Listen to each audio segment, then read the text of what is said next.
We start today with the New York City mayoral debate. This was really something to see. You all know I'm not a socialist, right? Some of you like that, some of you dislike that. I'm a social democrat. It's a highly regulated form of capitalism. It's what they have in Denmark, it's what they have in Sweden. Zohran Mamdani says he's a socialist. That's a political difference that I have with him. But I can't look at this race objectively and come to any conclusion other than Mamdani is clearly the most likable candidate. Sliwa, Curtis Sliwa, the Republican, is completely off the rails, albeit funny. And Andrew Cuomo, the former governor of New York, comes off as deeply unlikable, out of touch, and disingenuous. Now, I don't know him personally. That's a political assessment. I know his brother, Chris Cuomo, and sometimes Chris and I will chat, and these are not personal attacks. This is my analysis of the race. And this was just a complete disaster for Cuomo. I'll start with maybe the most intense moment when Mamdani goes right at Cuomo over the sexual harassment and assault allegations, including from one woman who is in the audience. Mr. Cuomo, in 2021, 13 different women who worked in your administration credibly accused you of sexual harassment. Since then, you have spent more than $20 million in taxpayer funds to defend yourself, all while describing these allegations as entirely political. You have even gone so far as to legally go after these women. One of those women, Charlotte Bennett, is here in the audience this evening. You sought to access her private gynecological records. She cannot speak up for herself because you lodged a defamation case against her. I, however, can speak. What do you say to the 13 women that you sexually harassed?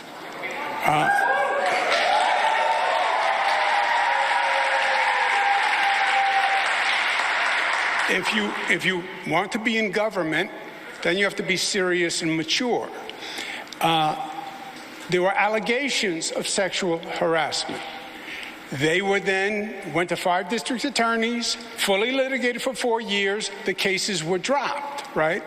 You know that as a fact. So everything you just said was a misstatement, which we're accustomed to from you. Stated was a misstatement? Yes, because the cases were dropped.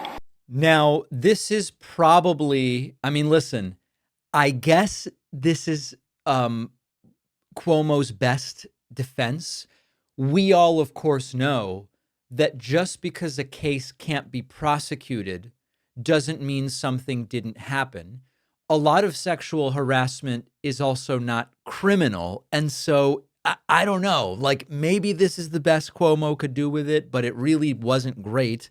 And the groaning, the audible groaning at the answer, not so good. Now, Curtis Sliwa, I got to tell you, I don't agree with this guy Sliwa on just about anything. But he had some lines cooked up that he was ready to go with. Here he is sort of attacking both Mamdani and Cuomo. And again, I don't agree with Sliwa's politics, but he came prepared with at least some one-liners. Zohran, you talk about free, free, free. But we know that somebody's got to pay for it, and that's you, the taxpayers. And that's going to lead to bankruptcy. The only reason that Zohran is on the stage is because of the failed Governor Cuomo, who was rejected by the Democrats in the primary and rejected by 13 women who charged you with sexual harassment. Question. Do you ever know that no means no? You know what no means? Your question is to Mr. Mamdani? Who was your question well, we can bifurcate it, right? No. You can't. Who was your question It's to Cuomo. Okay. Your response, Mr. Cuomo. I'm not sure what the man said, but the situation, my legal situation, as we discussed before, was fully litigated. I was dropped from the cases. Yeah. Anyway, Sliwa came prepared. He's doing what he can with a situation that is not favorable to him to win this race, obviously. When Andrew Cuomo said that the number of homeless increased since he left, he was accused by Sliwa not of leaving, but of fleeing. And this was maybe Sliwa's best moment.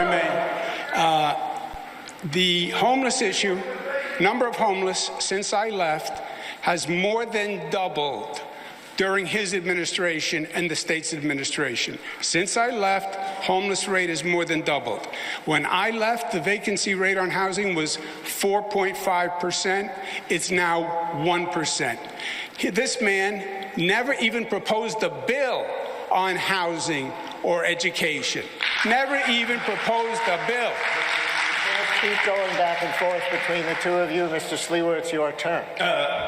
Andrew, you didn't leave. You fled from being impeached by the Democrats in the state legislature.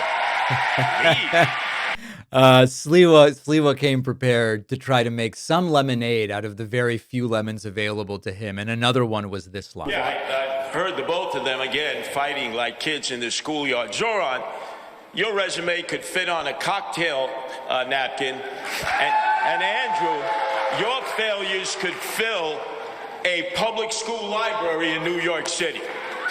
Okay. That's really not a bad line, even though the crowd wasn't really going for it. The question was asked whether the three candidates, Cuomo, Mamdani, and Sliwa, would accept an endorsement from outgoing New York City Mayor Eric Adams if it were offered. Would any of you accept Mayor Adams' endorsement? Mr. Mamdani? No. Mr. Cuomo? Yes, I would. Mr. Sliwa? Absolutely not. Put that crook in jail where he belongs. And final, a fun one. Be careful. Be What careful. All right, and Cuomo there, very, very, you got to be careful with that. You got to be super careful. Mamdani came prepared as well. And here was another one of his attacks on Andrew Cuomo, who is really the only other potentially viable challenger, even though it looks like Mamdani's going to run away with this thing. In 2027. You still haven't answered. You will hear from Andrew Cuomo about his experience as if the issue is that we don't know about it. The issue is that we have all experienced your experience. The issue is that we experienced you taking a $5 million book deal while you sent seniors to their deaths in nursing homes. The issue is that we experienced you cutting funding for the MTA to send money to upstate ski resorts. The issue is that we saw you give $959 million in tax breaks to Elon Musk. The issue is your experience. No, the only thing... Absolutely just cooking, just not even a bit of daylight there for Cuomo to try to pull himself up. Cuomo's snarkiest moment was probably this one, when the topic of psychiatric hospitals came up. Cuomo said he was going to save a bed in one of the hospitals for Curtis Sliwa. Funny, but not likely the way to get Curtis Sliwa to drop out and endorse Cuomo, which is really Cuomo's only shot at this point. Okay, thank you, candidate. 40,000 beds for mental health in the state hospital system. By the time you fled fearing impeachment, you cut the budget down to 4,000 beds. Shame on you for putting those emotionally disturbed persons in the street. You don't know what you're telling. Well, there's one bet I'm going to say for you, but no one is saying about... There's one bet I'm going to save for you.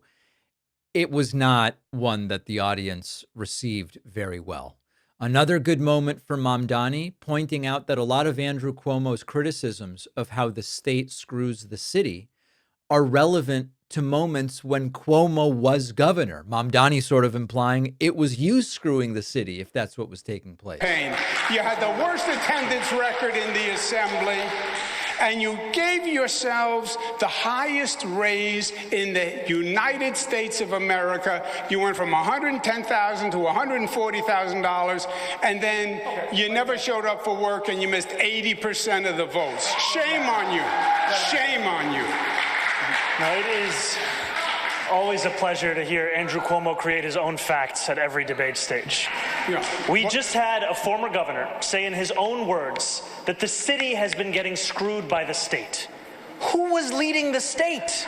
It was you. Governor Hochul. You were leading the state for Governor 10 years, Hochul. screwing the city. No. You cut homelessness as a funding. legislator. Now, of course, the truth is that the time period related to this discussion includes a little bit of Andrew Cuomo's tenure as governor and a bunch of Kathy Hochul's tenure as governor. It doesn't matter. It's a good line. These debates are performative. They're not really about policy.